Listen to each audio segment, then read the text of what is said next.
This Torah class is brought to you by TorahAnytime.com. Good evening, everyone. Welcome. Thank you for coming and joining us this evening for the learning of Torah Hashem Be'ezus Hashem Yisbach. This is a special shir being recorded from my home. My Rebbetzin wasn't feeling well tonight, so for very few times in 34 years, I had to close down for this evening the Tuesday night shir by Rabbi Landau. Instead, I'm broadcasting from the house. And today's shir is, of course, L'Refuah Shalema for my Rebbetzin, Miriam Liba Bastavar. She should have a L'Refuah Shalema, B'Sech Shechel Yisrael, not suffer pain, and have a clear mind, and Arichas Yamim V'Shanim. I asked my Elam to redouble their efforts. Tomorrow she's going to go for a double transfusion. She's in a lot of pain and is feeling very down. So please have her in mind for Refuah Nefesh, Refuah Guf from Hashem quickly.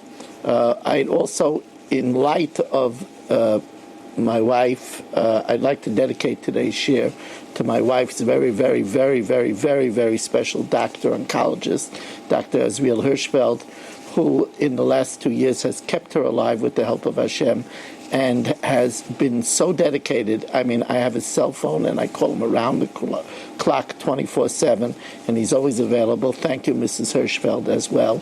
May sickness never come your way, and may Hashem be mamalik kol mishal yisechel l'taiva. We know with the tefillah that all those that have been touched by the dread machla, known as yana machla, other related diseases, should have a refuah shalema b'sech shechel Yisrael. All of us and our loved ones should always be healthy. We should have parnasa b'revacha b'kavod, lange gesund disease shalom bayis. All those that are awaiting their shidduch should find their shidduch quickly and easily. All those that are awaiting children should be blessed with Zara Chaya V'Kayama. So in this week's parasha, we find V'ata'aneha Sarai V'tivrach Mipaneha. Sarai, after Hagar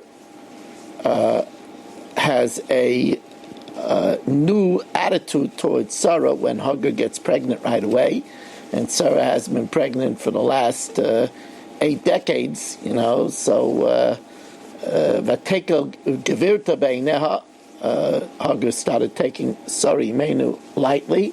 So it says Vataneha Sarai afflicted her Vativrach Mipaneha, to the point where Hagar had to flee, and she ran her out of the house. So of course the obvious question is, and it begs for an explanation, how could a tzedekah like Sarai Menu, who was the Amud HaChesed, a partner to her husband, a pillar of kindness in the world. It says that Sarai Menu lived 127 perfect years. How could she maltreat her rival? I mean, and drive her out of the home. It's like shocking behavior. And indeed, the Ramban has a fascinating and amazing opinion over here. And I quote the Ramban. Chota Imenu, our mother, our matriarch, sinned be'inyan Hagar, be'inui Hagar, by afflicting Hagar. V'chein Avram, and it was also a sin for Avram, by allowing his wife to treat his other wife this way. And they suffered grievously. Says the Ramban, this is the reason for homicide bombers. This is the reason for Arab torment, for Arafat, all the years. Because of this sin, Nasan La Zera, Hashem allowed Hagar's seed, Zera Avram B'Sarah, to cause suffering for the seed of Avram and Sarah throughout the ages. Wow. Now, according to Ramban, is one of our main Rishonim, should just to speculate on the lesson that the Ramban is teaching us, that our actions could have amazing repercussions on the lives of our descendants. So look what happened. Sarai Menu afflicted Hagar, and we're suffering because of this, we're suffering because of this throughout the ages from the Arabs. However, it's very difficult to understand the Ramban's pshat, because just a little while later, when Hagar has the encounter with the Malach agrees with Sarai Menu, because the Malach tells Hagar, Shuvi el gevirtech, go and return to your mistress, go and return to Sarah, v'isani tachas yodeha, and receive, accept, and live with the affliction under her hand. Now, if that affliction was wrong, how can the malach, so to speak, be maskim, agree, and send her back to it? I mean, the malach should say, I'll speak to Sarah Imenu, I'll speak to Avram, we'll rectify the wrong. And how could the malach say, go back and accept this treatment? Now, Rabbi Levine, the tzaddik in our time, has a famous pshat over here. Rabbi Levine says that really Sarah Imenu didn't do anything different than always. I mean, Hagar used to carry Sarah's bath apparel to the bathhouse. Initially, it was when Hagar revered Sarah Imenu, she felt it as a privilege. Now she had a change of heart, so now it was an affliction. But Sarah Imenu didn't actually afflict her. That's how Rabbi Levine learns. However, Rashi clearly does not learn this way. Rashi says, Beferish, when he says that Sarah, Vataneh Sarai, Rashi says, Hoysa mishabedes ba bekushi. She made her work with hardship. So obviously, Rashi learns that Sarah Imenu actually afflicted her, which again begs the question: how could Sarah Imenu do this? Now, there's an interesting Abarbanel over here. The Abarbanel cites the Rambam. Rambam, of course, is the famous proponent of the Derech HaEmtza, the golden road, the Shvil Azov, the middle path, the path of normalcy. I remember I told you that the tallest finger in the hand is the middle finger, right? The smallest is the pinky and the thumb, because the tall way in life is the middle road. The radicalism is always the small way to live, right? Extremism is not the way of the Torah. And the Rambam says, what happens if somebody veers from the middle path? So much like a paper that gets bent out of shape, you have to bend it all the way in the other direction in order to get it back to the middle. So the Rambam says, if you find yourself veering from the middle, so you have to go all the way to the other direction. So the Abarbanel says that's what Sarah Imenu did with Hagar to be misakin her midos. That's a very important lesson in chinuch. A child is found to be lying, so you have to be extremely strict with everything that the child says, right? You have to go to the other extreme. The Mincha Belula, by the way, says that it's interesting, Mincha Belula, a ancient Pshat Sefer, not ancient, but I mean not recent, one of the very respected Pshat Svarim on Chumash. The Mincha Belula says, what does it mean, Vataneh Sarah? What'd she do? Parchas v'shalom, what'd she do? So the Mincha Belula says, Vataneh Sarah b'divrei bizoyin. She spoke with words of disgrace.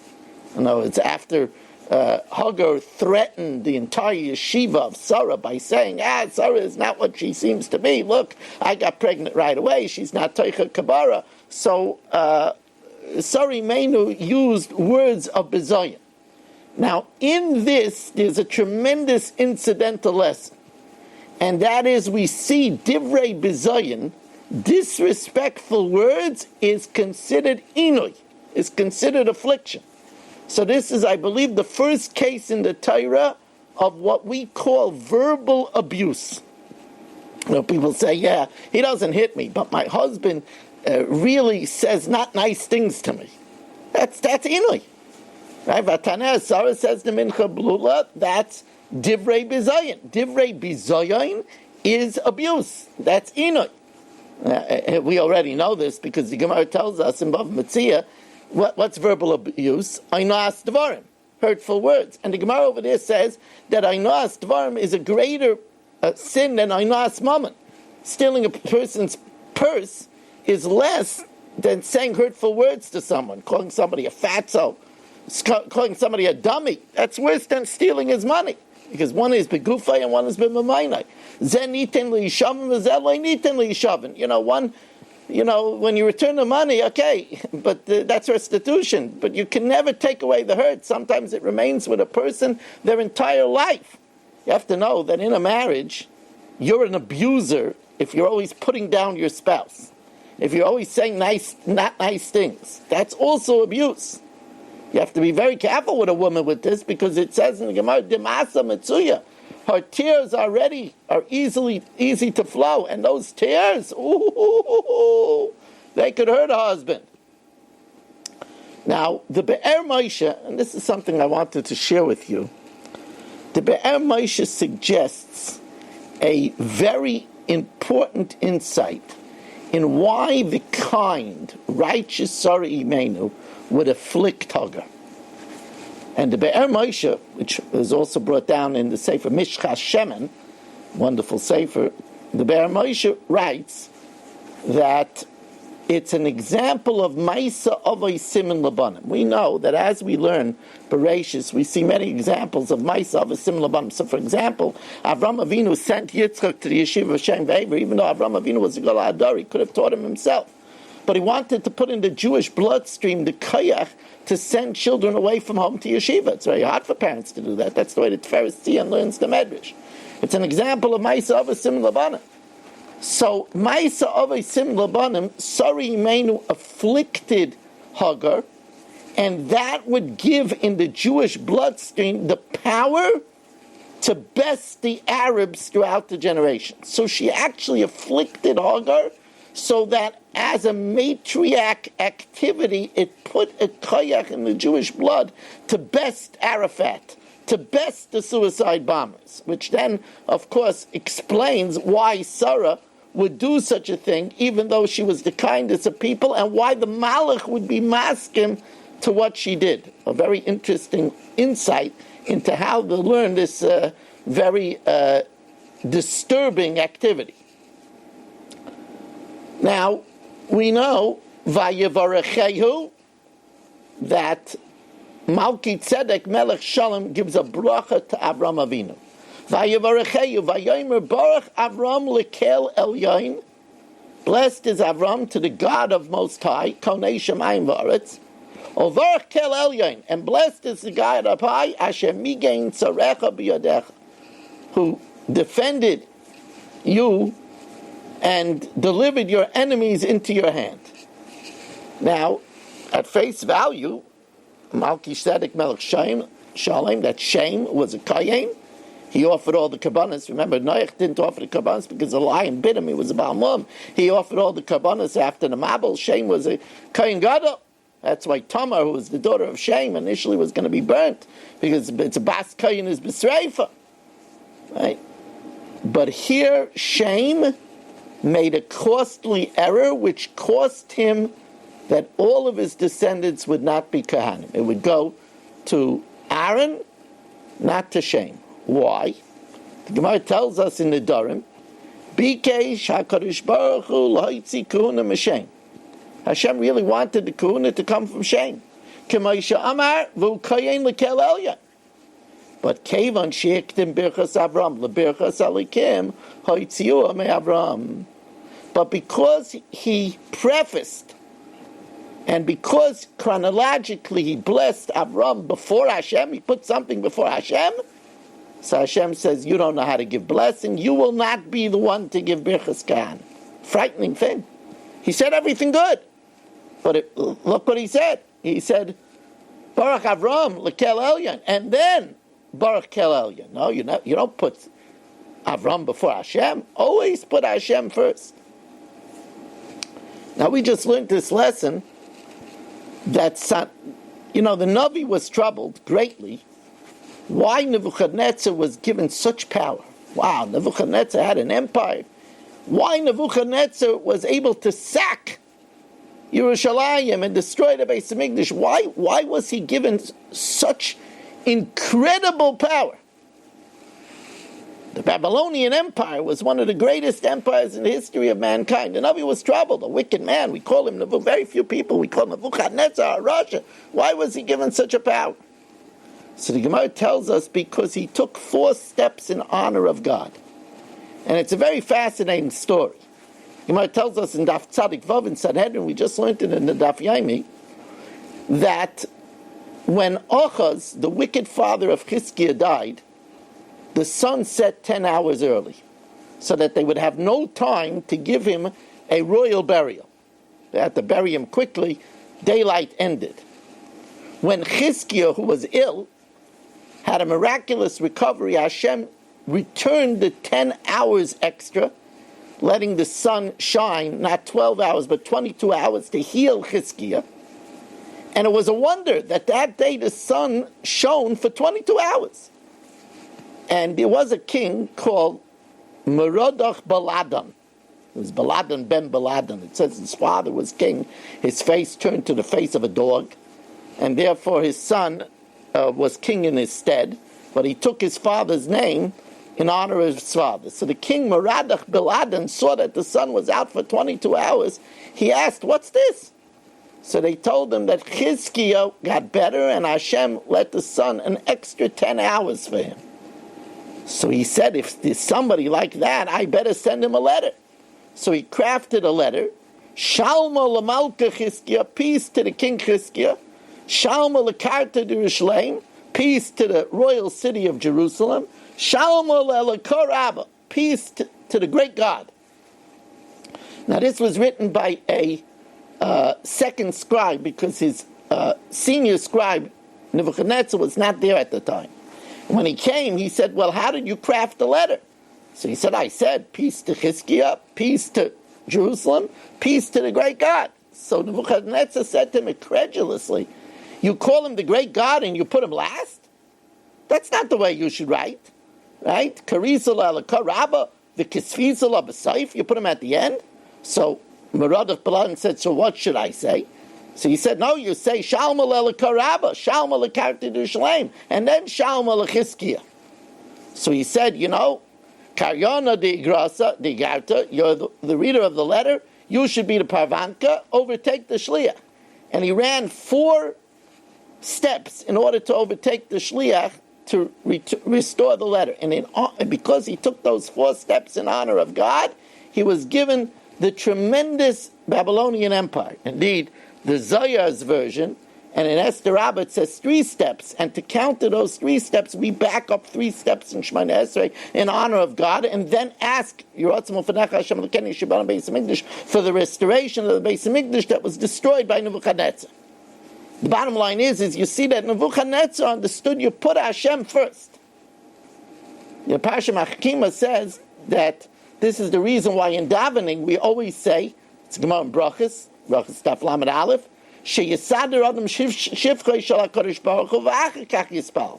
First you praise Hashem, and then you ask for your needs. So we have the first 3 brachos, Magid Avraham, At the Gibar, and At the Kodesh about Hashem, and only then do we say At the Chainin and all the gimmies. And in benching, it's the same thing. When we say the Harachamon's merciful and ask for all our requests, first we ask about Hashem, Harachman, right? We say, Hu Yimloich Aleinu Lo'ilam V'ed, Harachman Yizbach B'Shamayim V'Aretz, and then we say Harachman Yifran Eseinu B'Chavod. We ask for Parnasa. And that's why you're not allowed to greet somebody before you daven. Except for a perfunctory good morning to be a mensch. But you're not allowed to, on the way to shul, you don't use your cell phone to call somebody and ask how he is before you talk to Hashem. You're not supposed to eat. Al toichel al adam kodim she'ispalo. Al toichel al adam means don't eat. Kodim she'ispalo l'isrei dimchem, before you pray for your blood. The Zohar tells us that in the same vein, when you give a person a bracha, bless Hashem first. That's why Yaakov Avinu said, he thanks Hashem for taking care of him from always till now. And then he blesses his children. The Sefer Hasidim says if somebody gives you the news that he had a boy, somebody tells you, Mazel Tov, you had a boy, I just came from the hospital. Don't say thank you to him for the good news until first you say thank you, Hashem, and thank you for giving me good news. The Maril Diskin, when he gave somebody a bracha, would first say Baruch Hashem and then give the bracha. Peliyoid says, so when you're benching someone, it's a very easy thing to do. Say Hashem Yizbaruch should give you a refuah shalem. So you first you have a bracha to Hashem. Hashem Yizbaruch, Hashem who is blessed. Hashem Yizbaruch should give you a bracha. The Mishras Shemen says that perhaps this is the reason that when do we wish l'chaim over a cup of wine, over a cup of whiskey? Why? Because first we say a bracha and then we say l'chaim. We can say a bracha on the whiskey first and then we say l'chaim. It's wrong to say l'chaim and then make the bracha. But by making the bracha first, you're blessing Hashem first before you make the l'chaim. Now, incidentally, you'll say, I have people's blessings. We know don't take a birchas hedyet kalabei necha, but don't take people's blessings lightly. I'll tell you a fascinating story from Rabbi Aaron Mibel's, Friedrich Mibel's Rebbe, Zech Tzadik, the Kodesh Levrach, Schus Yagan Aleinu. Rabbi Aaron Mibel's, someone came to him and he said that his son is having absolutely no atzlach in his learning. Absolutely no atzlach.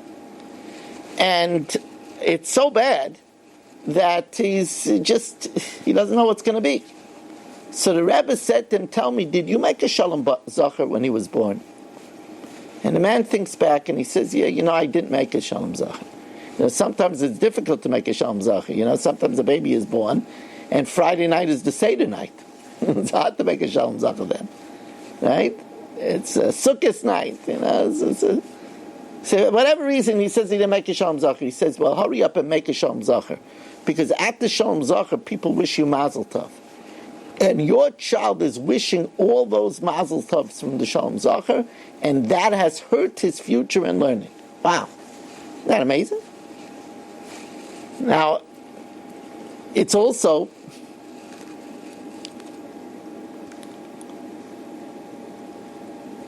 what we find, we hear this today, people say, if there's a problem with a shidduch, they find out, did you make a kiddush for the girl? And people make a kiddush for a girl, for a mazel tov, when she's at 19, 20, 25 years old. People make a joke out of, kiddush, it's a big baby. But the idea is because by the kiddush there were a lot of blessings of mazel tov. And this girl didn't get all those blessings because they didn't make her a kiddush. I've mentioned many times from the Tufri Yabiu that he says that there are some people that Rosh Hashanah by night in shul, they daven a very long Shemona Esrei. They realize they're realistic people. They realize tomorrow is the din, and this is the last chance before the Yom HaDin. So they daven a very long Marav. And by doing that, they miss all the brachas from people of L'shana Tova Tikasav V'Sichasam La'altal Cham L'Shalom. When they're finished, everybody left shul already. So they missed all those brachas. Tufchi Abiyu says it's not worth it.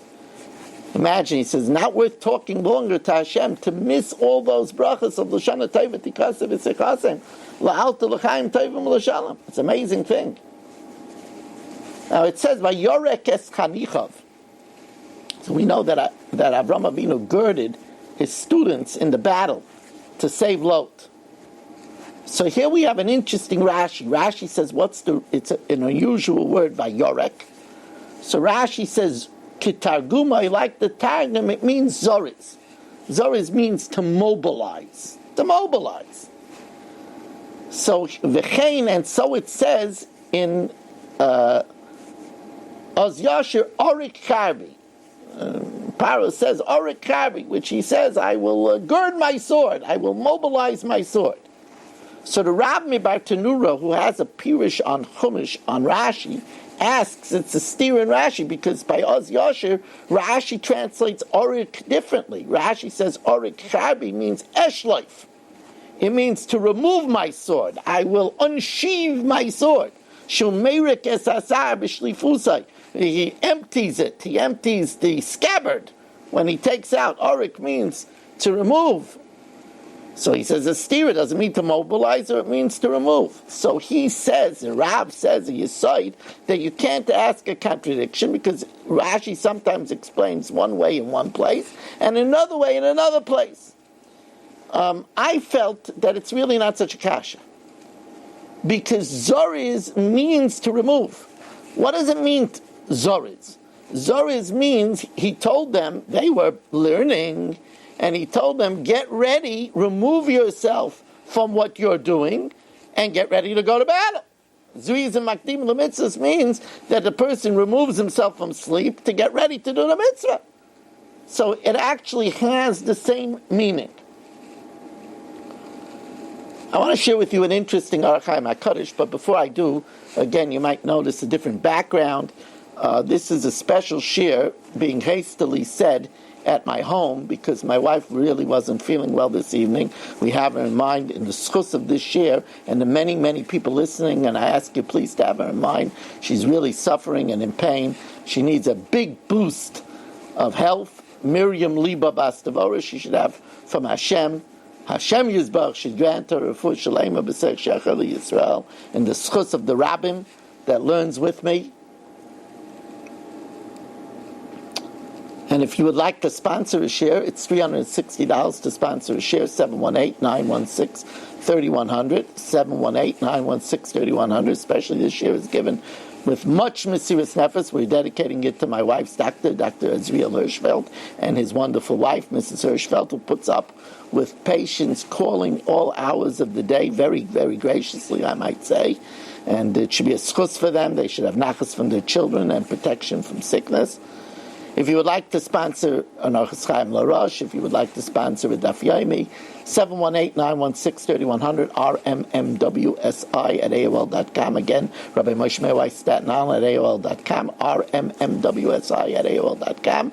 My P.O. Box, if you would like to send a donation to the share, is Rabbi Weiss, P.O. Box 140726, 140726, Staten Island, New York, 10314. Now, let me share with you an incredible Orach Chaim HaKadosh. The Orach Chaim HaKadosh says, Sona einecha, lift your eyes, ure'ei min hamokam, and look from this place, Asher Ata Sham, tzafona v'negba v'kedma v'yama, to the north, to the south, to the east, and to the west. It's all going to be yours.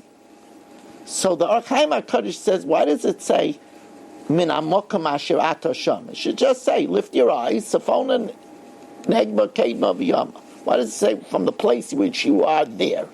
So the Orach Chaim HaKadosh says a stupendous pshat. He says that Hashem made a miracle that Avram Avinu was able to see north, west, south, and east without turning his head. That's the meaning of Menamakam Asher Hashem. He was able to see all four directions without turning. An amazing miracle. Not possible for a human being. So the Mishcha Hashem says, why did Hashem make a miracle? Hashem doesn't make a miracle b'chti. He made this miracle to tell Avram that if Klal Yisrael will act correctly with Eretz Yisrael, I will give it to them miraculously. Like it says, if they wouldn't have sent Meraglim, they would not have needed Klei Zayin. They would have not needed weapons. Usvaras HaKoichavim. Count the stars. Im tuchal lisparoisam, if you're able to count them, ko yiyezarecha. So will be, just like you can't count the stars, so will be your seed. Now, besides telling Avram Avinu that you're starting out in old age with one child, and you will have much, your seed will be like the stars of the sky. Besides telling him that, the Malbim and Rabbeinu Bachya says another important lesson. That every Jew is like an independent star.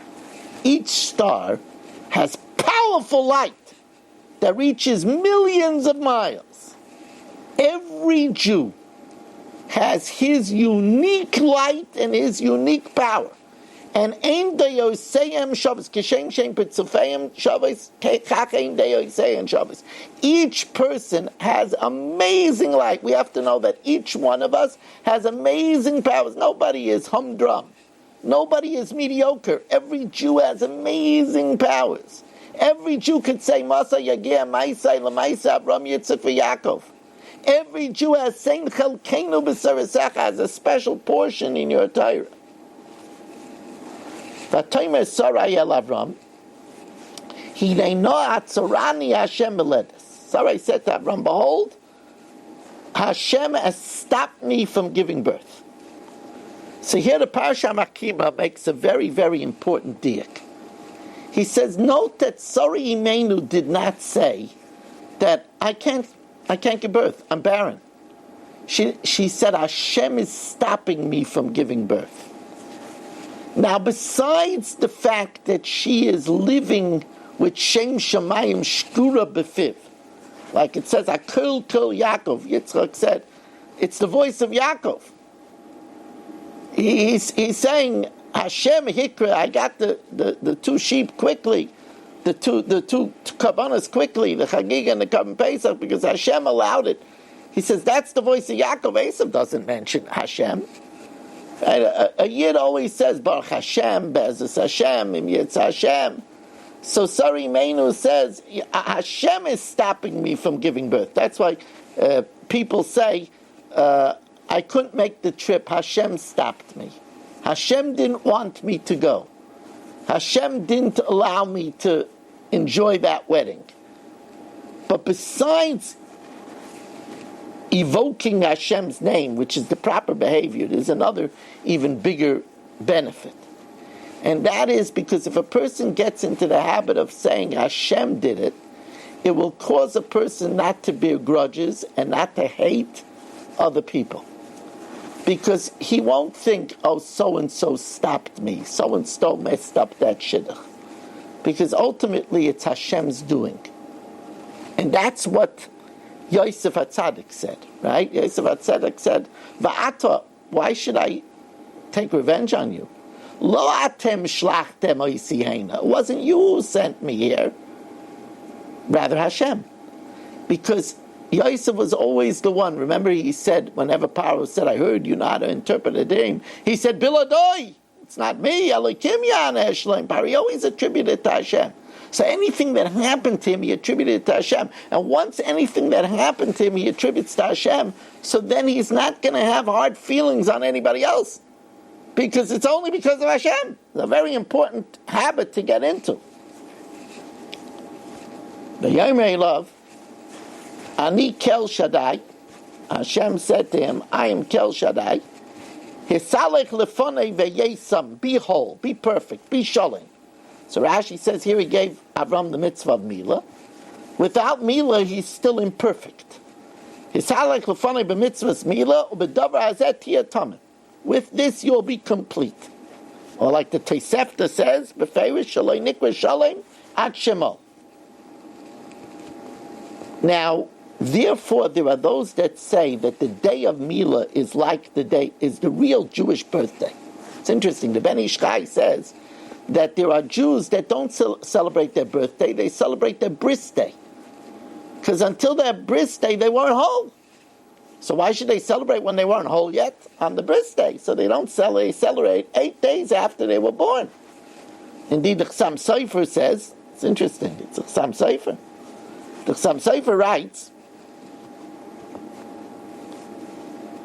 Yesh Noyagin, the Chassam Sofer writes, that Avram Avinu asa suda b'yoyim milas Yitzchak, he made every year, he had a great miracle, he had a son when he was 100 years old, he made a suda on the 8th day, on the day of the Milah. V'loy b'yoyim haledes kapar, not on the birthday like Paro made on the birthday.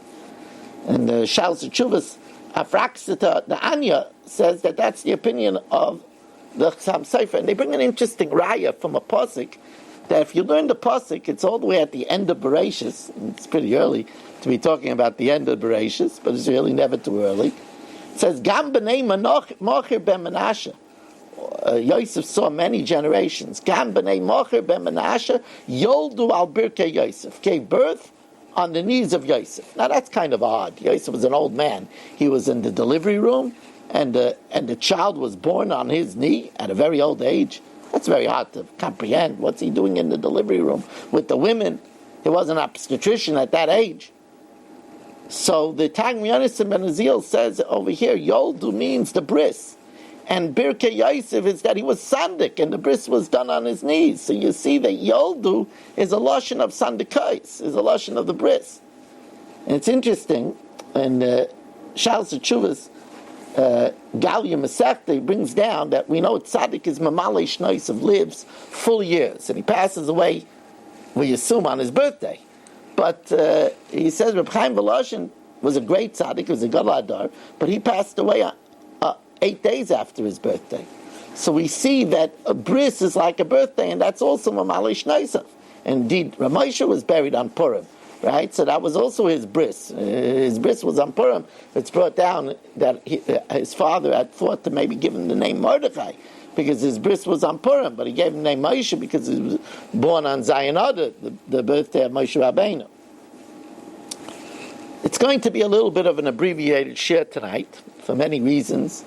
One of them is I want to thank, we have a wonderful woman here in the house, Mrs. Rachel Zucker, who's staying with my wife while I'm saying the share in the house. I don't want to keep her yet. I want to download this share yet to TorahAnytime.com. Again, this is a makeup share from the fact that I wasn't able to be in Rabbi Landau this Tuesday. I hope to be back next Tuesday with my wife. Should be feeling better and stronger, that I should be able to go. Also, I'd like to take the opportunity. Another thing I'm missing tonight is that my brother Yisrael, my dear brother Yisrael, and my sister-in-law Rachel are making a marriage tonight. My whole family is at a chassan in Lakewood and Beis Fega, and their son Moshe got married tonight. There should be Aliyah Zayin, and we should share in many, many simchas together. I want to end off the share with an important lesson, which I actually said to the children this Motzei Shabbos, by our first Motzei Shabbos Malava Malka learning, not Malava Malka, Rav Chaim Oizer Motzei Shabbos learning program. If I would ask you, last week we had the terrible tragedy of the mankind being wiped out, man, women, and children, in the flood. Now we have the tragedy of Sdom and Amorah, where four metropolises with millions of people were wiped out. Also a terrible, terrible, terrible tragedy. And then we had the tragedy of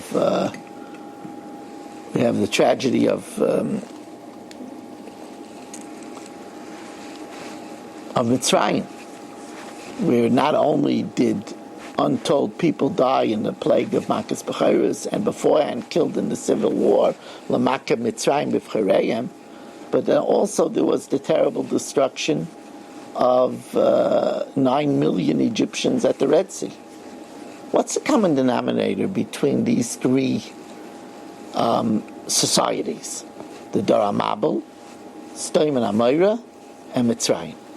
The answer might surprise you. They all lived the good life. Ooh, they all had the high life. Ay, ay, ay, ay, ay, ay, ay, ay, ay, ay. All of them. In the Dor HaMabul? Dor HaMabul? What are you talking about? They lived almost 1,000 years old. They never had a headache. It was like Aruba, perfect climate all the time. They only planted once in 40 years. They had wealth. They had everything going for them. Same thing was true in Sdom v'Amorah. I mean, how was Sdom v'Amorah? It says that when Lot separated from Avram, he could have moved anywhere. He was a very wealthy man. But he right away set his eyes on Sdom v'Amorah because the Torah says it was Kigan Hashem, like a veritable Garden of Eden. It was like a paradise. What about Mitzrayim? The whole world lived at the whim of the clouds, at the whim of rain. If there was no rain, remember those days there wasn't trucking, there wasn't import and export. If you didn't have rain, people died. First the elderly, the children, people with bloated stomachs, people suffered without food, except in Egypt. Egypt was known as the breadbasket of the world. Why? Because the Nile overflowed and irrigated Mitzrayim. They didn't live according to whims of the rain. They always had plenty. It was a land of sophistication and plenty, a superpower of the world. All three of these places had everything going for them. And then, astonishingly, they all became so corrupt, they all became so mushchas, that they had to be wiped off the face of the map. The Mabul, the whole world was destroyed. Sdom and Amorah was nuked by Hashem, sulfurized. Mitzrayim was torn asunder. 9 million people alone in the Red Sea, besides the plagues, besides all the death of the plagues. So you say, I don't understand. Why? If they had everything good, why did they become so corrupt? And the Torah is telling us, listen and learn. When things are good, you don't need God. When things are good, you're not motivated to be spiritual. It says, Vayishman Yeshurun Vayivat. Yeshurun got fat and kicked. Because when they got fat, they had no reason to turn to God. What do you mean? Everything's good. I turn to the tear-stained pages of Tehillim if somebody's sick. If the marriage is on the rocks. If I have a child that's off the derech, Rachmana litzlan. But if everything is good, who needs God? Pass the Glenlivet. Who needs God? So therefore the Torah is telling us, don't make this mistake. Think about Hashem when things are good. As the Chavos HaLevavos says, things that you want to continue, al tiftach ba. Don't take them for granted. Say moedim. When things are going good, then that's the time where you really should say Shahakol Niya Bidvara with great kavana, and Sha'asali Kol Tzarki with that Hashem makes all that I need with great emotion, and Raifei Kol Basi, you're keeping me healthy and matli lasses and doing wondrously, even though I might not deserve it. And Moedim and Birchas Hamazon with tremendous kavana. Don't take for granted. You have a good marriage, it could change in a minute. Hormones, financial problems. Yeah, it is. Your children are behaving, they could get a bad friend, and boop, all of a sudden, it's a whole different story. One's health, in a minute, a person could get dizzy, could feel a bump, could feel a lump. In a minute. One's life can change in a minute. So always turn to Hashem in prevention. A person should pray not to get sick. Right? For a time of finding. Pray ahead. Did you arrange your prayers before distress happens? Again, I'm sorry for the abbreviated share this evening. I'd like to thank you for listening and remind you again that if you would like to sponsor a share, this is a very good time to sponsor, as I'm very busy now taking care of my wife. $3.60 to sponsor a share, sponsor a Daf Yomi, 718-916-3100, RMMWSI at AOL.com. Remember, you can listen to my Mishnah Yomis, a free service, 718-906-6471, 718-906-6471. Learn 2 Mishnahs a day and finish Mishnayos in 6 years. To listen to Orchos Chaim LaRosh, we're about finishing it, over 140 shiurim of Orchos Chaim LaRosh, both on TorahAnytime.com and on Kol HaLashon. Again, a free service. Of course, listen to the amazing Daf Yomi on Sanhedrin. It's there from last cycle, and it's there now too. Remember, you can hear it on Kol HaLashon, 718-906-6400. Select 2 for Mishnah and Gemara. Go to 1 for Daf Yomi, then select 1 for Rabbi Moshe Meir Weiss. You can hear the track in the Boropark share or in the Staten Island share. Again, to support my efforts, P.O. Box 140726, Staten Island, New York 10314. 718-916-3100, RMMWSI at AOL.com. Thank you very much for joining us, and have a wonderful day. You've just experienced another Torah class brought to you by TorahAnytime.com.